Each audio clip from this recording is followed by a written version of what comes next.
Okay, so today what we're going to do is we're going to start our topic work for this week. And our topic work for this week is all about writing like an Egyptian. I know some of you have seen a bit of it already, but we're going to have a real focus on this week.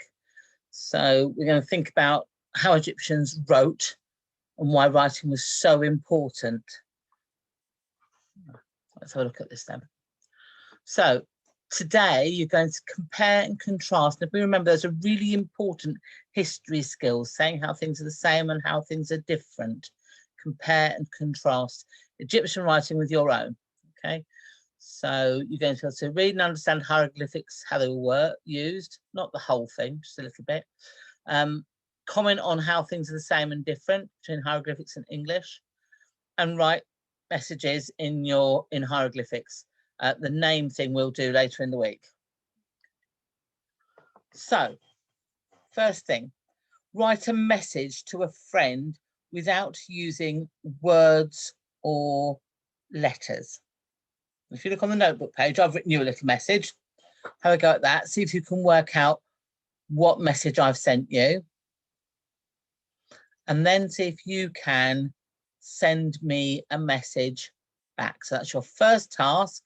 And I'll give you a pause there for you to think about what I've written you, what message I've written to you, and what message you could write back to me.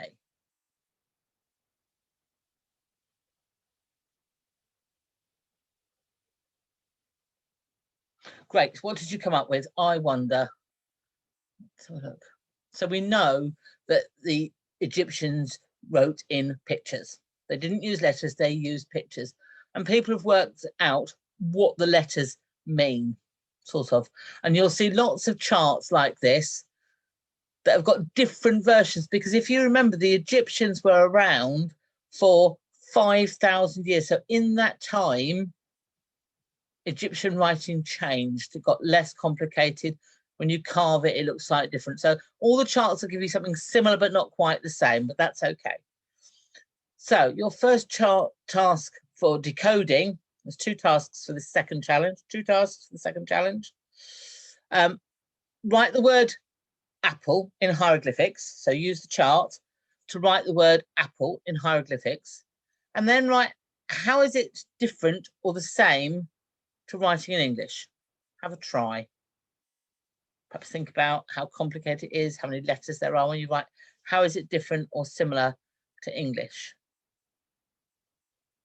And your second challenge, challenge number 2 for your decoding task, is to find out how apple is written in other languages. So you could do French or Spanish or something like that. You can put it in Google Translate if you want. If there's someone at your house that speaks another language, perhaps you could ask them to write you the word apple. Really interesting if you could find it in Chinese or Russian, because they don't use the same alphabet as us. So how is apple written in other languages? Okay. Pause the video and do that.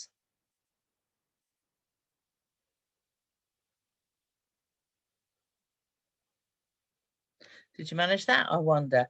Okay, let's see. Let's go on to the next bit now. So, bit of information for you. This is about the Rosetta Stone. Now, we've seen pictures of that in our other tasks. But the reason it's really important when we're doing writing is because this is how Egyptologists, that's people who study ancient Egypt, found out how to read ancient Egyptian, because everybody had forgotten how to read it. Just wiggles and squiggles. They didn't know what it meant. And then they found this piece of stone. It's called the Rosetta Stone. And it's very famous because it's got hieroglyphics on it and Greek and Arabic. So people who spoke Greek and Arabic could use it to work out what the Egyptian stuff meant. They realized that because people could speak Greek and Arabic, they knew it was the same twice. So they guessed it was the same for the other language. So the same piece of information written in 3 different languages. So that's how they worked out that it was the same. And it took 20 years to translate this small bit of code.